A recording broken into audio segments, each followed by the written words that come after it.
وضرب اللہ مثلا للذین آمنوا امرأۃ فرعون، ایمان والوں کے لیے فرعون کی بیوی کی مثال دی ہے اللہ نے۔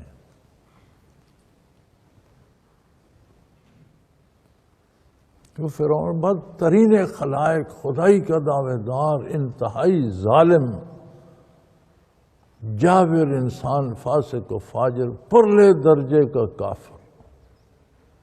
اور کفر کی انتہا یہ ہے نا کہ اس نے خود کو خدا منوانا شروع کر دیا۔ عمر آسیہ بنت مزاحم رضی اللہ تعالی عنہا کی فرعون کے ساتھ اس کے گھر پہ گزری، لیکن ایمان موسیٰ علیہ السلام پہ لے آئیں۔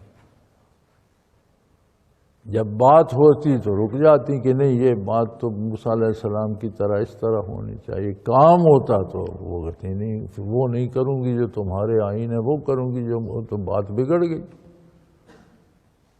اگر ہماری طرح وہ دل میں موسیٰ علیہ السلام کو مانے رہتی ہیں، ظاہر ساری اطاعت فرعون کی کرتی، تو کہاں بات بگڑنی تھی؟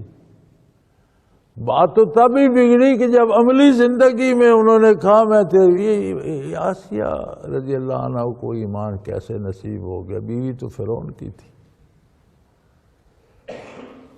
یہ بڑا مزیدار سوال ہے اور بڑی قوت ہے اس میں۔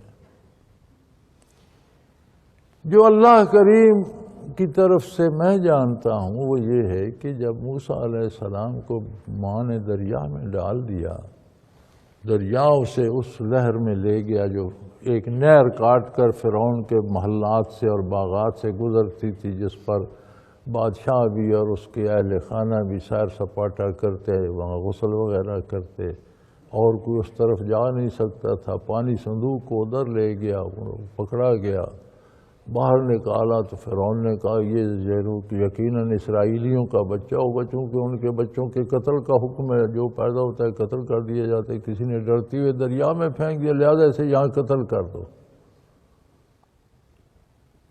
تو انہیں فطرتاً ایک عورت ہونے کے ناطے معصوم بچہ پیارا لگا، تو انہوں نے کہا لا تقتلوہ، اسے قتل نہ کرو، عسیٰ ینفعنا او نتخذہ ولدا، ہو سکتا ہے یہ ہمارے لیے فائدہ مند ہو، ہم اسے بیٹا بنا لیں گے، بڑا پیارا بچہ، اسے قتل نہ کرو۔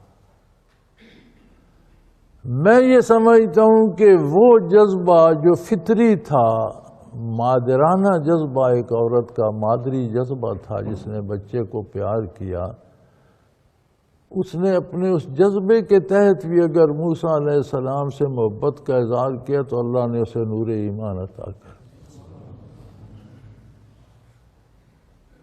اس کا کردار بدل گیا۔ موسیٰ علیہ السلام نے دعوی نبوت کیا، تب تک تو نباہ ہوتا رہا، پیار پیار تھا موسیٰ علیہ السلام سے۔ جب انہوں نے دعوی نبوت کیا، موسیٰ اور فرعون کا مقابلہ آ گیا، تو آپ نے موسیٰ علیہ السلام کی اطاعت شروع کر۔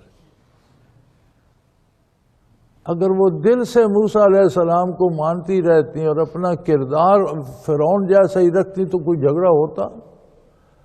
پھر کردار پہ تو آ کے جھگڑا پیدا ہوا۔ وہ فرعون تھا، وہ بھڑک گیا، وہ بڑی عجیب عجیب سزائیں دیتا تھا، تاریخ میں بھی موجود ہیں۔ قرآن بھی کہتا ہے ذل و طاعت، زندہ انسانوں کو میخیں گاڑ کر دیواروں میں چنوا دیتا تھا، تڑپتے رہتے تھے، اور دھوپ میں چنوا دیتا تھا، درختوں سے چنوا دیتا تھا، کئی دن تڑپ تڑپ کر مرتے رہتے تھے۔ ایک گائے سی بنائی ہوئی تھی تانبے کی، اس میں بندے کو ڈال کر نیچے آگ جلا دی جاتی تھی، تڑپ تڑپ کر چیخ چیخ کر جل جل کر مرتا رہتا تھا، عجیب عجیب اذیتیں دیتا تھا۔ فرعون بھڑک اٹھا، اس نے کہا اس پر سزا دو، اسے سزا دو، اسے میخیں گاڑ کر ٹانگ دو، اس کے نیچے آگ جلا دو، اسے کوڑوں سے مارو، اسے وہ سزا دو، اسے وہ سزا دو۔ جب فرعون نے یہ فیصلہ کیا تو اس نے اللہ سے بات کی، اذ قالت رب ابن لی عندک بیتا فی الجنہ، اس نے کہا میرے رب، اے میرے پروردگار، تو دیکھ رہا ہے میں عورت ذات ہوں، کمزور ہوں، یہ بڑا ظالم ہے، اس کی سزائیں بڑی سخت ہیں، میں برداشت نہیں کر پاؤں گی۔ وَنَجِّنِي مِن فِرْعَوْنَ وَعَمَلِهِ وَنَجِّنِي مِنَ الْقَوْمِ الظَّالِمِينَ، یا اللہ مجھے اس کی سزاؤں سے بچا، ان ظالموں کی ایذا سے مجھے، میں نہیں برداشت کر سکوں گی۔ لیکن پہلے یہ عرض کی کہ پہلے اپنے قریب اندہ کا، اپنے قرب میں جنت میں میرا گھر بنا دے۔ رب ابن لی اندہ کا بیتن فی الجنہ، اپنے قریب تر جنت میں مجھے ایک گھر عطا کر دے۔ پہلی بات وہ کی۔ دوسری یہ عرض کی کہ فرعون کے ظلم سے اور ان ظالموں کے پنجے سے مجھے نجات دے دے۔ قاضی ثناء اللہ پانی پتی مرحوم نے اپنی تفسیر معرکۃ الرات تفسیر مظہری اس میں فرماتے ہیں کہ یہ ثابت ہے، ملتی ہے یہ بات کہ اللہ نے ان پر جنت منکشف کر دی اور انہیں ان کا گھر دکھا دیا کہ یہ تمہارا گھر ہے اور تمہیں آخرت میں محمد الرسول اللہ صلی اللہ علیہ وسلم کی رفاقت نصیب ہوگی۔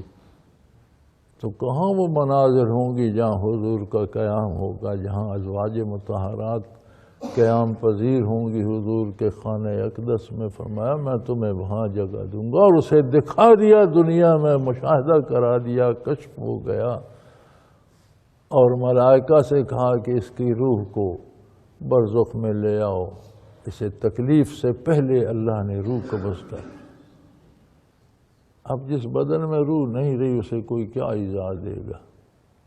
تو دونوں دعائیں اس کی اللہ نے یوں قبول کی کہ آخرت میں اعلیٰ مقامات اسے دنیاوی زندگی میں دکھا دیے، اور فرعونیوں کے سزا دینے سے پہلے، فرعون کے حکم پر عمل درآمد ہونے سے پہلے اس کی روح کو برزخ میں پہنچا دیا، آخرت میں پہنچا دیا، روح قبض فرما دی۔